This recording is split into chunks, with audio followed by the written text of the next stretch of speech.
정봉재 정치쇼 4부 순서 들어가겠습니다. 여의도 미신타파 뉴스의 이면을 속속들이 파헤치는 심리분석의 달인 정신과 전문의 최명기 원장 청코노. 와, 접니다. 예, 문화비평, 시대비평, 뭐든지 비평 홍코노 경희대 이태광 교수. 네, 반갑습니다. 자, 둘이 난타전을 벌이고 있습니다. 구라 날라다니고 있습니다. 구라구라. 오늘 자, 문정부 대통령, 문재인 대통령 지지율 고공행진 왜? 이게 참 이례가 없거든요. 왜냐하면 제가 6개월 취임 기준으로 지지율을 한번 조사해 봤는데요. 그 신문에 다 나온 걸 또 조사해봐요. 신문에 나온 걸 조사를 해보죠. 네.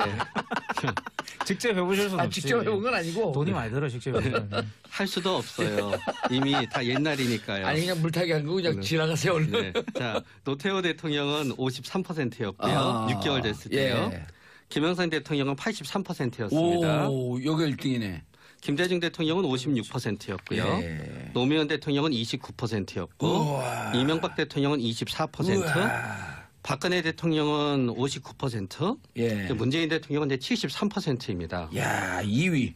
역대 2위네. 네, 그러나 어떤 정치 그 기반이 바뀌었다는 것을 생각하게 되면 이례가 없는 거지요. 김영삼 대통령 83%는 당시에는 이제 대통령 선거 당시에 이제 지역 감정이나 허위 감정이 있어서 그랬던 거예요. 막 이렇게 지역 감정에 근거해서 투표는 하지만 예. 그 지역 감정이 막상 나의 소득이라든가 나의 이익이라든가 나의 계층의 이익을 대변하는 감정은 아니었거든요. 그렇기 때문에 임기 초반부에는 확 올랐던 부분이 있었고요. 예. 그러고 나서 그 전에 노태우 대통령 때 워낙에 거기에 대한 어떤 실망감이 붙어서 나온 부분도 있거든요. 문재인 대통령이 박근혜 대통령에 대한 실망감이 어느 정도 반영돼서 73%가 나온 건 있다 그러지만 2000년대 이후로 완전히 어떤 이 우리나라의 그 선거 구도가 계층 구도로 바뀐 이후에는 굉장히 어려운 거죠, 사실. 이례적인 것이었다. 네. 아. 그런데 김영삼 대통령 시절은 노태우 대통령에 대한 반감, 불만 이런 것도 있었지만 또 하나회 숙청이라고 하는 전두환 정권에 대한 분노, 반감 이런 것을 정리해 나가는 그렇죠. 그런 그 정책, 초창기 금융 실명제 6개월 동안 네. 아주 놀라운 정책을 많이 실시를 그렇죠. 했고 제가 생각할 때는 역대 대통령 중에 가장 많은 일을 한 가장 결정적인 일을 한 사람은 김영삼 대통령입니다. 그러니까 전 대통령이고. 그러니까 공도 많고 과도 많은데 마지막에 IMF 때문에 네, 그렇죠. 과만 기억이 네. 되고 있는데 초창기에는 어마어마한 일을 네. 해냈죠. 그리고 최초에 이제 민주 정권이었기 때문에 네. 그런 지지율을 기반으로 둔 그런 정책들을 많이 실시할 수 있었고 또 이분이 워낙 또 아마 최민기 원장님이 분석을 해 주실 것 같은데 워낙 또 튀는 성격이잖아요. 그렇죠. 결정을 하면은 그냥 참모진도 잘 모르고 그냥 혼자 와가지고 그냥 기자들 앞에서 그냥 발표해버리고 이런 사람이잖아요. 대단한 또 그 이 집중력도 있어요. 그래서 그리고 또 이제 대중의 사랑을 받고 자란 그런 특이한 어떤 성격들 때문에 예. 대중의 지지율에 대한 굉장히 민감한 그런 반응들이 이 김영삼 전 대통령이 있었습니다. 그러다 보니까 상당히 그런 정책을 많이 하게 되죠. 가장 낮았던 분이 보니까 이명박 대통령의 6개월 때 24%. 그럴 때 이제 그 미국산 쇠고기 수입 개방, 그 원령.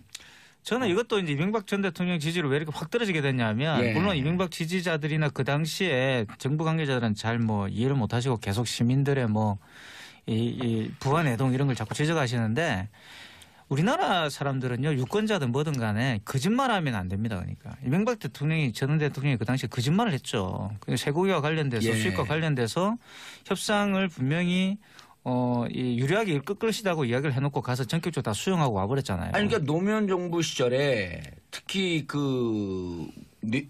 뼈, 그렇죠. 골수 뭐 등등에 대한 뼈 수입하지 않기로 하고 그다음에 30개월 미만만 수입하기로 하고 그렇죠. 이걸 갖고 전격적으로 다 풀어버린 거 아니에요?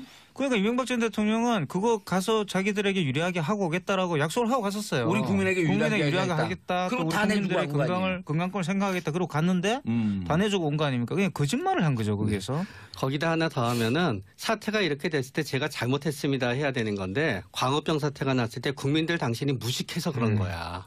내가 광우병에 대해서 제대로 알려줄게. 이런 식으로 국민을 가르치려고 들면서 그랬어요? 싸우면서 달라지게. 그랬어요? 그 당시에 그랬죠. 왜냐하게 되면 소고기 몰랐는데 안전에 그걸 생각하면 더 열받는데. 내각 전부 다 소고기 먹어봐. 소고기 먹어도 우리 안 죽어. 심지어는 소고기 우리가 우리 안 먹는 죽는다는 거 쇼도 밝혀줄게. 했죠. 이런 식으로 해서 물론 그 광우병에 대한 어떤 지식적인 부분은 그들이 맞았을 수도 있어요. 결국 광우병으로 인해서 아직 사망자가 있거나 그렇진 않았으니까요. 30년이에요. 발병하는데. 그렇죠. 그럼에도 불구하고 정서를 이해하고 동조하려는 게 아니라 한번 싸워보자. 우리가 마음만 먹으면 다 생각을 바꿀 수 있어. 이러니까 국민이 더 화가 났지요. 오호. 국민 헌법 위에 국민 정서법, 네. 국민 감정법이 있었던 걸 몰랐던 거죠. 네. 가르치려고 들으니까 너무너무 싫은 거예요. 특히 아이 엄마들이. 노무현 대통령이 왜 이렇게 낮았어요? 29%? 그것도 역시 이제 당시에 측근의 불법 선거자금 논란이 그때 있었죠. 아하. 기억나실 이광재 겁니다. 네네. 그 안희정 지사가 그때 구속됐죠. 그게 좀 결정적이고요. 왜냐하면 이제 노무현 전 대통령 같은 경우는 이른바 정권의 도덕성 이런 것들이 굉장히 강조되었고 드디어 예. 이제 보수에 대한 여러 가지 우위를 점하게 되는 진보가 다시 말하면 그 당시 진보 정권이 가지고 있던 그런 여러 가지의 도덕적 우월성을 과시했던 그런 정권이거든요. 이건 근데 이제 어떻습니까? 그때 당시에 그 대북 송금, 김대중 정부 시절에 대북 송금한 문제를 갖고 수사를 해야 된다 말아야 된다 그렇죠. 양론이 있었지만 진보 진영 내부에서는 해서는 안 된다. 네. 통치행위로 봐야 한다. 그것도 여러 가지 논란이 가능한데 저는 노무현 정부의 논리에 따르면 대북 송금을 하는 것은 당연한 거였다고 봅니다. 왜냐하면 노무현 전 대통령이 이거죠. 전공법으로 가는 것이었고 어허. 합리화를 해야 된다. 그 깨끗한 어떤 바탕을 만드는 것이 더 중요하다. 이런 것이었어요. 그래서 투명하게 만들고 노무현 전 정권이 가장 중요한 제가 볼 때는 모티프는 제가 볼 때는 투명성이었어요.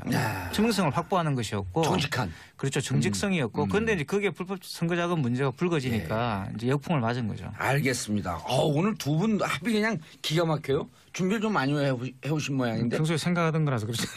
그래요? 아니면 이거 제 말뜻은 평상시에 준비를 안 해오셨다. 선생님 의견이 다르지 않을까요? 네. 예. 자, 최명기 원장님. 네. 고공행진 분석.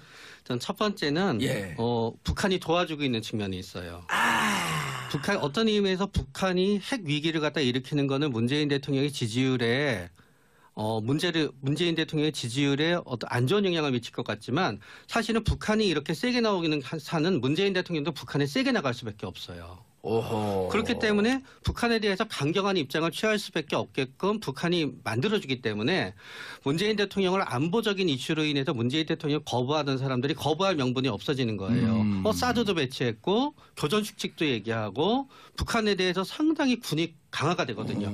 대신 이제 이 부분은 나중에 오히려 역으로 북한이 유화적으로 나오게 되면 그때는 빠지게 돼요. 갈등이 일어나게 되면서. 북한과 이 시점에 대화를 해야 돼. 대화를 한다네. 대화를 하니까라고 이탈될 수는 있겠지만. 아니면 북미 간에 먼저 대화를 하게 되면 우리 또 쫓아오면 되니까. 그렇게 되지요. 네.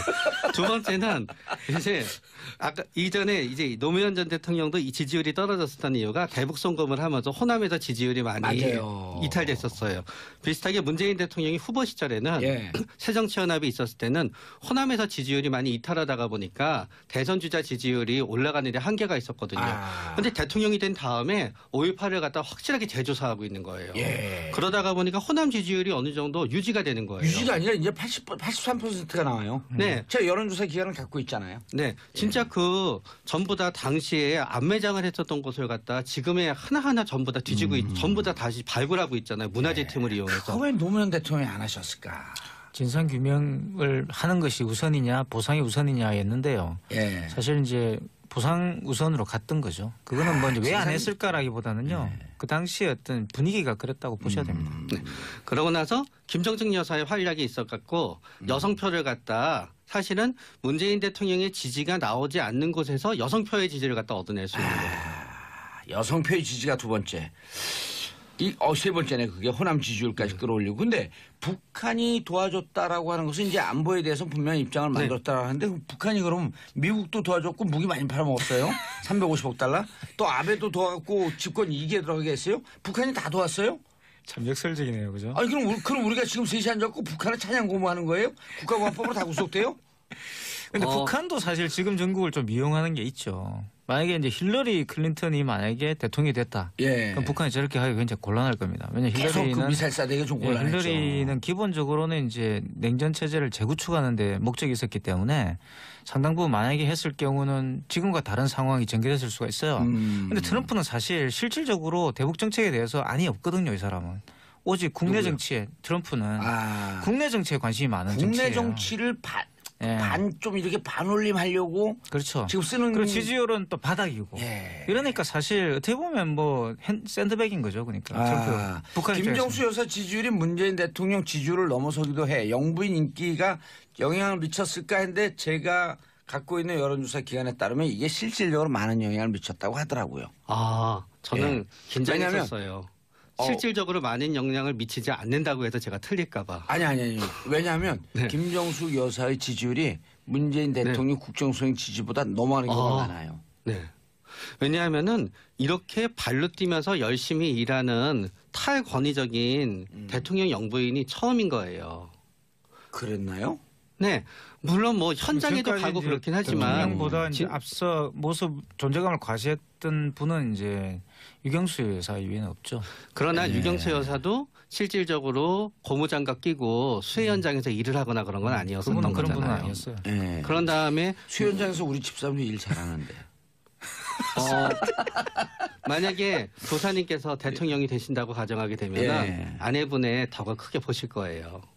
전 또 무슨 자격이 없어요. 예언자의 네, 자세로 저는 자격이 지금 없어요. 근데 우리 집사람이 송지영이야 이름이. 송지영 부인. 그건 또 무슨 소리야? 그치 아니 영부인이니까. 본인이 영부인인데 그런 자격이 없다는 건 그 뭐 남편을 바꿔야 되나? 이건 뭐 이상한데. 이태강 교수 레이저 맞고 싶어요? 그래가지고 되게 그 다른 모습을 보였고 예. 요번에 이제 그 차례 설 설이 아니었죠 추석 때 예. 추석 때 그 감. 차례 그렇죠 그런 모습도 그렇고 예. 그러고 나서 의외로 그러면서도 옷을 입는다든가 그럴 때도 나름대로 이렇게 너무 튀지 않으면서 품위 있게 옷을 갖다 입고 그런 부분도 있고요. 또 굉장히 적극적인 부분이 있다가 보니까 우리가 기존에 생각했던 어떤 영부인의 권위적인 모습과 많이 다른 모습이 있다가 보니까 이 부분에 있어서는 문재인 대통령의 지지율이 나오지 않을 것 같은 곳에서도 영부인은 저래야 돼라는 게 굉장히 부유층부터 시작해서 굉장히 보수층까지 전부 다 골고루 나오고 있는 거예요. 근데 저는 이제 그 좋아 보이는 게 소탈한데 음식이나 뭐 이런 걸 만드는 거 보면 아마추어인데 전문가예요. 그렇죠. 그러니까 저 평상시에 무척 남편 내조도 잘하면서 아주 열심히 살았다라고 하는 네. 것에 반증이거든요. 네. 그러면서 또 굉장히 사람을 갖다 좋아하는 분인 것처럼 전 느껴져요. 그렇기 때문에 누군가 문재인 대통령의 집에 가거나 방문하게 되면은 꼭 뭔가 밥을 얻어먹고 뭔가를 얻어먹고 뭐를 해서 나오게 되지 그냥 내보내는 법은 없으셨다 그러시더라고요. 얻어먹으면 김영란법 위반 아닙니까? 네. 해드리는 밥은 드셔도 되지 않나? 아, 그래요? 그건 잘 잘 모르겠다. 근데 어쨌든 뭐 그 제 생각은 이건데요. 예. 물론 이제 그런 그 북한에 대한 입장과 또 영부인 효과, 예, 호남 지지율 뭐 등등도 있지만 호남 지지율이야 이제 뭐 사실은 이제 진보 쪽에 어떤 표를 다지는 예. 그런 효과가 있었다고 한다면 북한하고 이제 김정수 여사 효과라는 것은 제가 볼 때는 이제 상당히 보수 표들에 대해서 특히 중도 보수들 있죠. 그러니까 박근혜 전 대통령에 실망했던 그리고 박근혜 전 대통령에 표를 던졌던 많은 여성 유권자들에게도 상당히 큰 그런 영향력을 미치고 있다는 생각이 듭니다. 하지만 저는 이제 그거는 그냥 상수라는 생각이 들어요. 상수고 왜냐하면 박근혜 전 대통령도 가만히 생각해 보시면 계속 그 고공행진을 했거든요. 그러니까 50몇 지금 와서야 뭐 이제 문재인 대통령보다야 떨어지지만 사실은 박근혜 전 대통령도 상당히 높은 50% 지지율이었어요. 높은 거였어요. 네, 지지율이었고. 근데 그때도 보면은 뭐 박근혜 전 대통령 뭘 잘해가지고 50몇 프로가 나온 게 아니에요. 이게 대단히 중요한 포인트라 저는 보는데 지금 저는 문재인 정부도 대단히 비슷하다 봅니다. 근데 대안이 없다는 거죠. 문재인 대통령만한 정치인이 없어요. 아하. 야당만 그런 게 아니라 민주당 쪽도 마찬가지예요. 문재인 대통령을 대체할 만한 사람이 없다는 거죠. 그러니까 예를 들어서 민주당 쪽에서도 예를 들어서 뭐 문재인 대통령만한 어떤 그런 뛰어난 어떤 정치 역량을 보여주는 정치인이 있다 그러면 그게 분산될 수도 있어요. 하지만 뭐 민주당 포함 또는 뭐 지리멸련 보수는 말할 것도 없고 문재인 대통령만한 정치인이 눈에 안 보이는 거죠 지금. 그러니까 과거에 예를 들어 과거 같으면 이런 겁니다. 어떤 대선을 거치고 나면 거기에 같이 나왔던 라이벌 후보들이 있잖아요. 그 후보들이 사실은 견제 세력이 되는 거고 그 후보들이 당선된 대통령과 라이벌 관계를 형성하면서 지지율이 왔다 갔다 하게 되는 거거든요. 그런데 지금 같이 문재인 대통령과 라이벌을 했던 그 후보들이 제대로 이 모습을 두각을 나타내는 정치인이 아무도 없어요. 뭐 안철수 전 후보도 마찬가지고 뭐 유승민 전 후보도 마찬가지고 좀 뚜렷하게 어떤 존재감을 과시하고 있는 후보가 없다는 겁니다. 이게 저는 결정적이라 보고 그래서 새로운 인물이 나오기 전까지는 저는 이 지지율은 계속 갈 거다. 새로운 대안이 부상하기 전까지는. 대척점이 없다. 예, 없어요. 그러니까. 이거 비교 대상이 없잖아요. 그러니까. 이거 아주 예리한 분석인데 오늘 두 분들 그냥 그 분석이 예리한데요. 네. 그러나 또 어떻게 따지게 되면은 지금 두각을 나타내려고 하는 게 그 분들한테 별로 유리하게 돌아가지가 않아요. 그러니까요. 그렇죠. 지금 안철수, 홍준표, 유승민 이런 분들은 한 1, 2년 좀 잠잠하게 있어도 되거든요. 외유도 좀 나갔다 오고. 근데 잠잠하게 있으면 한국 사회 특성상 잊혀져요. 그렇지 않아요. 아니 뭐 지금 김무성 전 대표 같은 경우는 지금 존재감이 없잖아요 지금. 뭐 그런 거 마찬가지인 거죠. 한 몇 개월 사라지면 사라집니다. 근데 기본 내공이 있으면 또 다시 돌아올 수는 있겠죠. 빵 치면 또 그게 아주 강력한 펀처가 되는데 불안 너무 오히려 초조한 내공이 없기 때문에 불안한 거 아닐까요? 그렇죠. 네. 초조해야지. 지금 같은 경우 사실 외유를 가는 것이 상책이죠. 좀 사라지는 게 사라지는 상책이죠. 그리고 민주당 내에 그 경선 이제 같이 하셨던 분들은 더 이렇게 두드러지기가 어려워요. 두드러지게 되게 되면은 상당히 많은 두드러지기 위해서는 차별점을 내야 되는데 그 차별점이 현재 문재인 대통령에 대한 일종의 비판으로 받아들여지게 되면 역공을 받기 때문에 뭔가 이렇게 한마디 하기도 너무 어려워요. 예. 두드러지면 두드러기. 그래서 두드러기였던 거군요. 두드러기가 두드러짐에서 나왔구나. 정상 피부에서. 볼록볼록 나온다 그래서 두드러기. 진짜 처음 알았어요. 아무 말 대잔치. 정치권의 두드러기가 되자. 이게 괜찮네요. 정치권의 두드러기를 두드러지려고 그러다 보면 정치권의 두드러기가 되는 거예요. 두드려라 두드러기 될 것이다. 그래서 아마 내년 지방선거쯤에 새로운 인물이 나온다면 이제 상당히 흥미로운 뭐 정치판이 다시 펼쳐지지 않을까 싶은데요. 누구를 지금으로서는 좀 누구를 염두에 두고 있죠. 경기도지사 준비하는 그분 염두에 두고 있는 거 아닌가요? 아니 뭐 저는 그렇진 않고요. 그러니까 뭐 그것도 하나의 가능성인데 그 최 원장님 말씀하신 것처럼 상당한 도전이 있습니다. 만약에 진짜 이러한 도전을 해결하고 두각을 나타낸다면 그분이 정말 능력이 있는 거예요. 그렇죠. 자, 지지율이 흔들리려. 그리고 또 지지율이 꼭 흔들릴 이유가 없잖아요. 왜 흔들려요? 저는 그러니까 당분간 없을 거라고 봐요. 왜 흔들려 이게? 그러나 지지율이 이제 잘 나가면 좋은 거지? 가장 이제 문제가 되는 건 이제 두 개의 이슈쯤이 있을 것 같아요. 예, 첫 두 개의 번째는 지점. 아까 제가 말씀드린 북한에 대한 표현은 제가 이제 바꾸겠습니다. 예. 북한의 어떤 그런 부적절한 입장이 정부의 입장을 갖다 확고히 하기에 훨씬 용이하게 만들어준 점이 있다는 걸로 바꾸고요. 북한이 도와준 적은 절대로 없습니다. 그러나 이제 그러나 저는 서로 북미 간의 대화가 이루어져서 우리나라와 이루어진 다음에 한국과 북한과의 대화가 이루어진다 하더라도 북한에 대해서 일정 부분 원조를 한다거나 개성공단을 갖다 다시 한다거나 하게 되면은 지지율 떨어질 거라고요? 네, 그때는 일정 부분은 이탈하게 됩니다. 그러나 그 이탈하게 된다 그래서 그게 확 이탈하는 건 아니지만 일정 부분은 이탈하게 될 부분이 있고요. 두 번째는 외부의 경제 변수입니다. 이명박 대통령이 지지율이 급락했었던 이유 중에 하나는 이명박 대통령의 그런 국민과의 싸움도 문제가 있었지만 사실은 리만 브라더스 이후에 경제 위기로 인해서 경제 상황이 안 좋아지게 되면서 이제 떨어지게 됐었던 거거든요.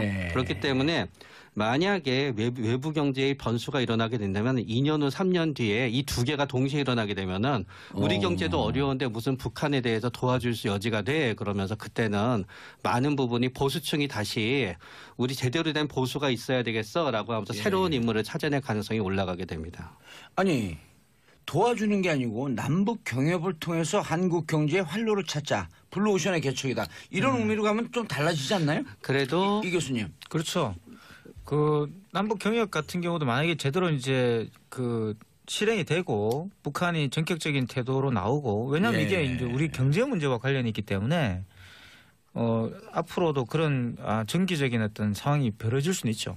저는 이제 그런 것도 기대하고 있는데 문제는 이제 북핵 문제가 먼저 해결이 되는 것은 사실입니다. 그게 먼저 돼야지만 됩니다. 북한이 자기 정권의 안정성이 없는 상황에서 문을 개방할 리는 없어요.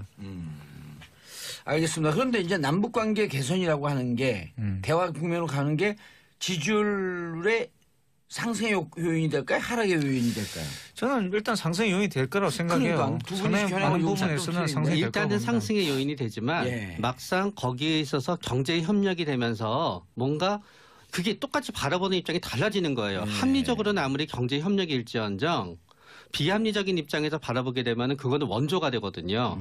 그렇게 되게 되면서 북한을 결국은 다시 어떤 입장에서 바라보냐로 갈등이 일어나는 시점에서는 보수층인데 현재 휩쓸리고 있는 한 20% 정도에 해당되는 지지율은 빠져나갈 가능성이 있다는 거죠. 예, 알겠습니다. 그리고 노무현 전 대통령도 이른바 이제 그 팬층이 대단했었어요. 그렇죠. 그런데 지금 문재인 대통령도 처음에는 그렇게 강하지 않더니 달빛 기사단이라든지 이 어마어마한 지금 팬층이 만들어졌는데 문재인 대통령과 노무현 대통령 팬층이 지지율에 반영되는 차이가 좀 난 것 같아요. 그러니까 노무현 대통령의 사후에는 비슷해졌습니다. 그런데 이제 노무현 대통령이 지지율이 낮아졌을 때는 노무현 대통령이 굉장히 그때 화내는 모습을 많이 보여줬어요. 본인의 입장에서 충분히 그렇죠. 화날 만한 일들이었지만 예. 계속 화내는 모습을 갖다 많이 보여주다가 보니까 노무현 대통령에 대해서 그다지 호의적이지 않았던 사람들이 그 화내는 모습 자체를 갖다 일종의 품격의 문제로 물고 늘어지면서 비난을 갖다 하기 시작한 거예요. 거기에 비해서 문재인 대통령은 노무현 대통령과 거의 비슷한 정책을 펼치고 있지만 거의 화내는 모습을 보여주지 않아요. 그렇기 때문에 너무 이렇게 화내는 모습이라든가 감정적인 모습이 많이 나타나게 되면은 국민의 피로도가 올라가게 되는 부분이 있는데 그 부분에 있어서 당시 노무현 대통령을 모시던 분들이 조금 더 굉장히 많이 열심히 노력을 했음에도 불구하고 뭔가 그런 점에 있어서 약간의 피로도를 줬었던 점이 반영이 되는 거고 나중에 예.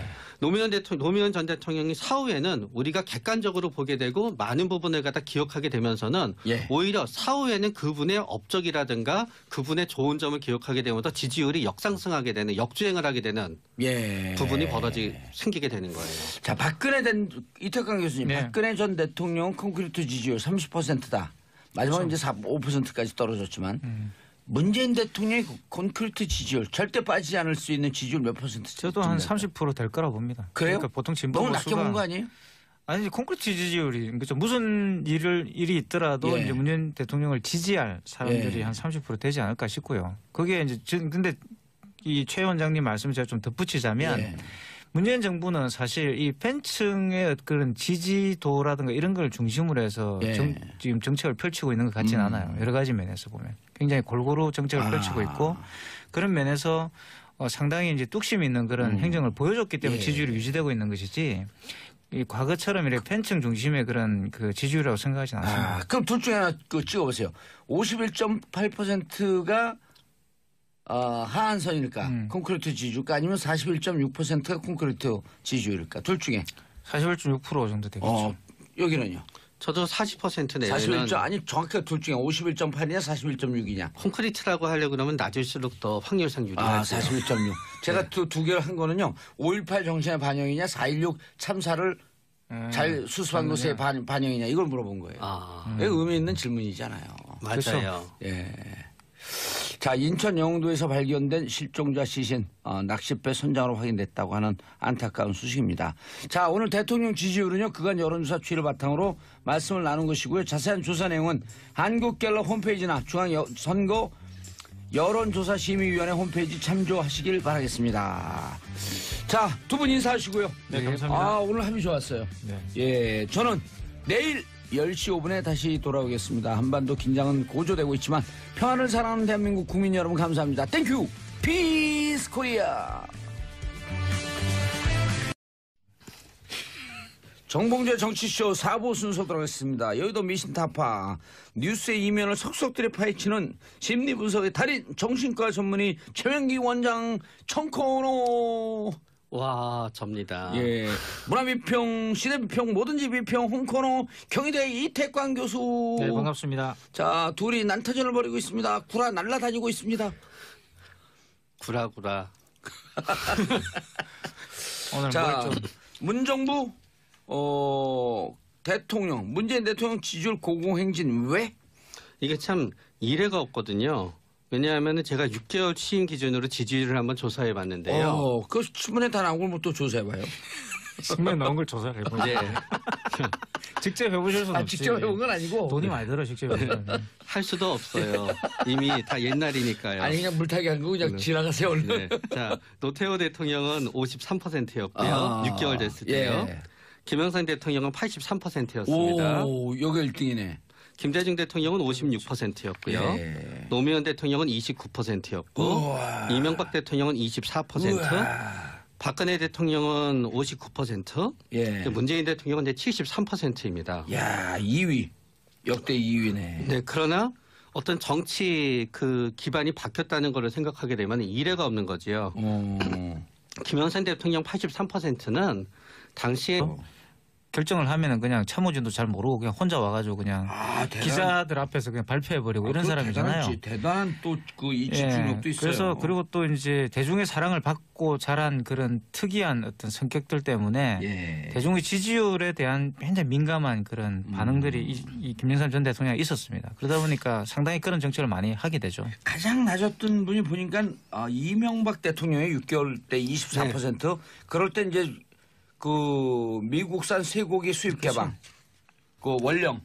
저는 이것도 이제 이명박 전 대통령 지지율이 왜 이렇게 확 떨어지게 됐냐면 예. 물론 이명박 지지자들이나 그 당시에 정부 관계자들은 잘 뭐 이해를 못하시고 계속 시민들의 뭐 이 부안 애동 이런 걸 자꾸 지적하시는데 우리나라 사람들은요 유권자든 뭐든 간에 거짓말하면 안 됩니다. 그러니까 이명박 대통령이 전 대통령이 그 당시에 거짓말을 했죠. 쇠고기와 관련돼서 예. 수입과 관련돼서 협상을 분명히 이 유리하게 이끌 것이라고 이야기를 해놓고 가서 전격적으로 다 수용하고 와버렸잖아요. 아니 그러니까 노무현 정부 시절에 특히 뼈, 그렇죠. 그 골수 뭐 등등에 대한 뼈 수입하지 않기로 하고 그다음에 30개월 미만만 수입하기로 하고 그렇죠. 이걸 갖고 전격적으로 다 풀어버린 거 아니에요? 그러니까 이명박 전 대통령은 그거 가서 자기들에게 유리하게 하고 오겠다라고 약속을 하고 갔었어요. 우리 국민에게 유리하게 하겠다. 또 그리고 우리 다 내주고 국민들의 간 거 아니에요? 건강권을 생각하겠다. 그러고 갔는데 다 내주고 온 거 아닙니까? 그냥 거짓말을 한 거죠 거기에서. 거기다 하나 더 하면은 진보진영 내부에서는 해서는 안 된다. 네. 통치행위로 봐야 한다. 그것도 여러 가지 논란이 가능한데 저는 노무현 정부의 논리에 따르면 대북 송금을 하는 것은 당연한 거였다고 봅니다. 왜냐하면 노무현 전 대통령이 이거죠. 전공법으로 가는 것이었고 합리화를 해야 된다. 그 깨끗한 어떤 바탕을 만드는 것이 더 중요하다. 이런 것이었어요. 그래서 투명하게 만들고 노무현 전 정권의 가장 중요한 제가 볼 때는 모티프는 제가 볼 때는 투명성이었어요. 투명성을 확보하는 것이었고. 정직한. 그렇죠. 정직성이었고. 그런데 이제 그게 불법 선거자금 문제가 불거지니까 이제 역풍을 맞은 거죠. 알겠습니다. 오늘 두 분 합이 그냥 기가 막혀요. 준비를 좀 많이 해오신 모양인데. 평소에 생각하던 거라서 그렇죠. 그래요? 아니면 이거 제 말뜻은 평상시에 준비를 안 해오셨다. 평소에 의견이 다르지 않을까요? 네. 예. 자, 최명기 원장님. 네. 고공행진 분석. 전 첫 번째는 예. 북한이 도와주고 있는 측면이 있어요. 북한 어떤 의미에서 북한이 핵 위기를 갖다 일으키는 거는 문재인 대통령의 지지율에 문재인 대통령의 지지율에 어떤 안 좋은 영향을 미칠 것 같지만 사실은 북한이 이렇게 세게 나오기는 사는 문재인 대통령도 북한에 세게 나갈 수밖에 없어요. 오호. 그렇기 때문에 북한에 대해서 강경한 입장을 취할 수밖에 없게끔 북한이 만들어주기 때문에 문재인 대통령을 안보적인 이슈로 인해서 문재인 대통령을 거부하던 사람들이 거부할 명분이 없어지는 거예요. 사드도 배치했고 교전 축직도 얘기하고 북한에 대해서 상당히 군이 강화가 되거든요. 는 이제 대통령 선거 당시에 이제 지역 감정이나 허위 감정이 있어서 그랬던 거예요. 막 이렇게 지역 감정에 근거해서 투표는 하지만 그 지역 감정이 막상 나의 소득이라든가 나의 이익이라든가 나의 계층의 이익을 대변하는 감정은 아니었거든요. 그렇기 때문에 임기 초반부에는 확 올랐던 부분이 있었고요. 그러고 나서 그 전에 노태우 대통령 때 워낙에 거기에 대한 어떤 실망감이 붙어서 나온 부분도 있거든요.